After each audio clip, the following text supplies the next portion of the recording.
Ei, pessoas, tudo bem com vocês? Para quem não me conhece, eu sou Luciane Mota, sejam muito bem-vindos ao meu canal. Aqui a gente faz um estudo mais aprofundado sobre as realidades do mundo espiritual, sobre a vida após a morte, mas principalmente sobre reforma íntima, para que a gente seja a mudança que a gente quer no mundo. O que a gente pode melhorar em nós? Estudar o Evangelho para colocar ele em prática na nossa vida. Tentar, né, melhorar pelo menos um pouquinho. Não é que a gente vai se tornar perfeito, mas com estudo, dedicação, autoconhecimento, um dia a gente chega lá. O importante é não desistir no meio do caminho. Não é para ninguém aqui ficar com crise na consciência, ficar se sentindo mal por tudo que não consegue fazer. Basta melhorar um pouquinho e já está de bom tamanho. Os nossos amigos espirituais sabem das nossas dificuldades. Nós não viemos aqui na Terra para nos tornarmos santos, podem ter certeza disso.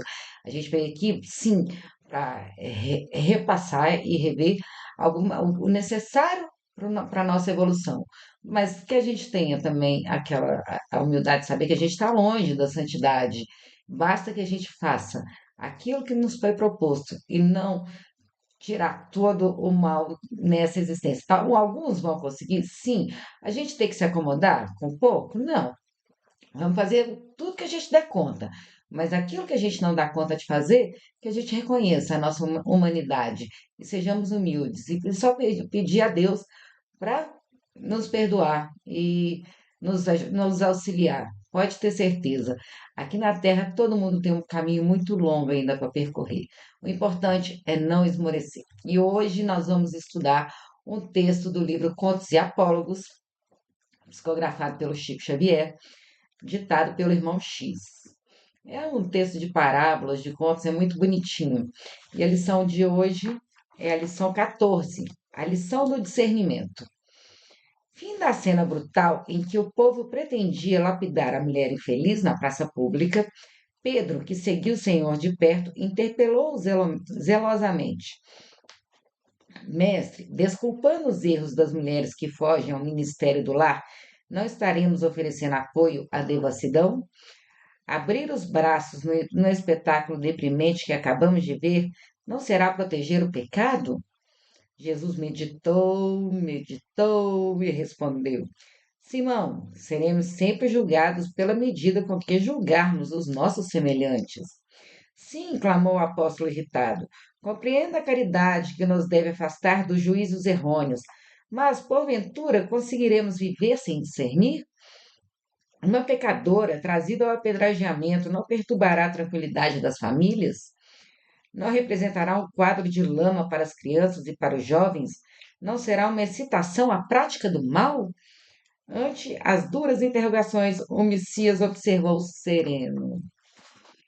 Quem poderá examinar agora o acontecimento em toda a extensão dele? Sabemos acaso quantas lágrimas terá vertido essa desventurada mulher até a queda fatal no grande infortúnio? Quem terá dado a esse pobre coração feminino o primeiro impulso para o despenhadeiro? E quem sabe, Pedro, essa desditosa irmã terá sido arrastada à loucura, atendendo a desesperadoras necessidades. O discípulo, contudo, no propósito de exalçar a justiça, acrescentou: de qualquer modo, a corrigenda é inadiável imperativo.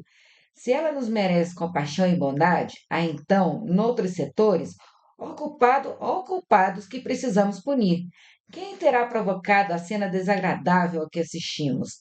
Geralmente, as mulheres desse naipe são reservadas e fogem à multidão.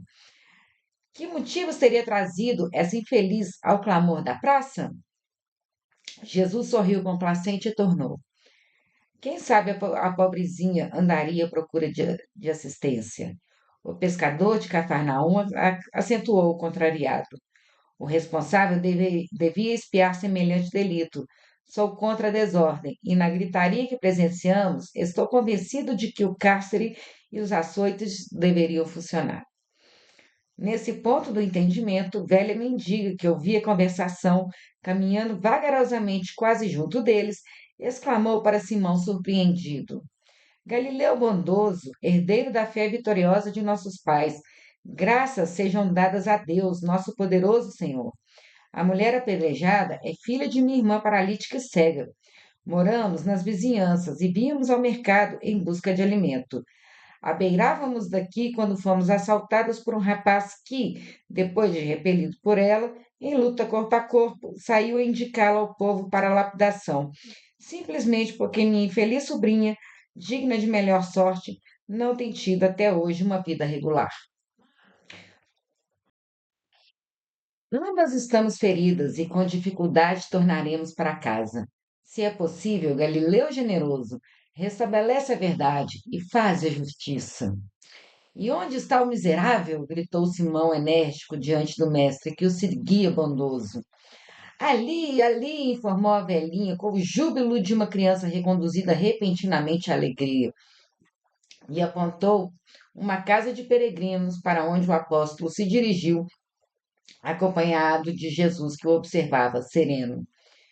Por trás de antiga porta escondia-se um homem, trêmulo de vergonha. Pedro avançou de punhos cerrados, mas a breves segundos estacou, pálido e abatido. O autor da cena triste era Efraim, filho de Jafar, pupilo de sua sogra e comensal de sua própria mesa. Seguiram o Messias com piedosa atitude, mas Pedro bem reconhecia agora que o irmão adotivo de sua mulher guardava intenção diferente. Angustiado, em lágrimas de cólera e amargura, Simão adiantou-se para o Cristo, à maneira do menino necessitado de proteção, e bradou: Mestre, mestre, que fazer? Jesus, porém, acolheu-o amorosamente nos braços e murmurou: Pedro, não julguemos para não sermos julgados. Aprendamos, contudo, a discernir. Tapa na cara essa lição para a gente, né? A gente vem sempre achando que somos os donos da verdade, não somos melhores do que o outro, temos que zelar pelo moral, pelos bons costumes, estamos sempre a criticar o que as pessoas fazem que é diferente da gente. É, aqueles irmãos que não pensam como nós, e a gente vê tanto movimento atualmente, a gente vê tanta coisa que a gente não tem afinidade, aí só porque a gente não tem afinidade, a gente vai lá, julga, condena, critica. Realmente, tem coisas que não são boas, mas quem somos nós para julgar? Cada um está no seu momento evolutivo, cada um tem seu motivo para fazer o que gosta, para fazer as coisas que faz. A gente não pode julgar o outro por nós, pela nossa história, pela nossa bagagem. Cada um tem a sua vida, cada um tem o seu contexto. E aí, de repente, a gente quer ser guardiões da moral e dos bons costumes e estamos lá criticando. Alguém precisa falar, alguém precisa defender, porque senão vai tudo virar uma bagunça e as pessoas vão achar que podem fazer o que fazem. Deus já falou, Jesus já falou, não julgue para não ser julgado. A gente tem, na minha opinião, a pessoa que ela pega e julga o outro, independente do motivo, é muita vaidade.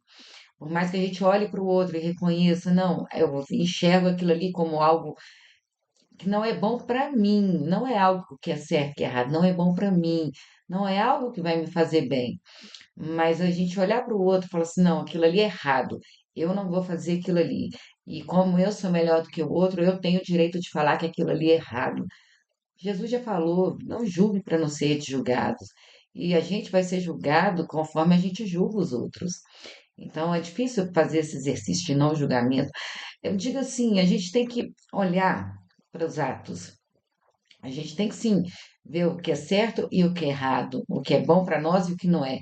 Mas o que acontece na maioria das vezes é as pessoas fazendo um juízo de valor de quem faz. A pessoa erra, então ela é uma pecadora. Só um exemplo, porque eu não quero dar exemplos aqui de erros, mas ao invés da gente apontar o fato, a gente condena a pessoa que fez o ato. E assim, eu acho que tem como a gente olhar para um fato, falar que aquilo ali não é bom para nós, sem criticar quem o fez. Não precisa disso, sabe? A gente tem que aprender a ser mais generoso, a gente tem que aprender a ser mais bondoso uns com os outros.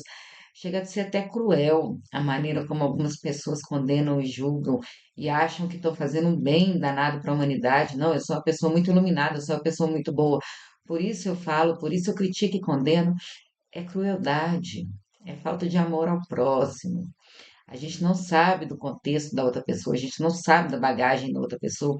A gente não sabe da história. E mesmo que a gente saiba, a gente não sabe o que passa no coração da pessoa. A gente não tem como saber todas as experiências que a pessoa viveu. Então está na hora da gente aprender a ser mais bondoso. Viu um fato errado? Ok, não faço juízo de valor. Bom, essa é a minha opinião, mas eu sempre deixo claro que eu venho aqui como não como aquela que sabe da verdade, que sabe de tudo, mas sempre como uma aprendiz. Então deixa aí seus comentários, curtem, comentem, compartilhem, mostrem para o YouTube que esse vídeo é legal, que vale a pena ser compartilhado. Vamos encher a internet de conteúdo edificante, porque tem muita coisa maluca nesse mundo, tem muita coisa esquisita, e a gente precisa de conteúdo que nos eleve, que nos leve para frente, que nos faça despertar. Então é isso, espero que vocês gostem. Um beijo, fiquem com Deus.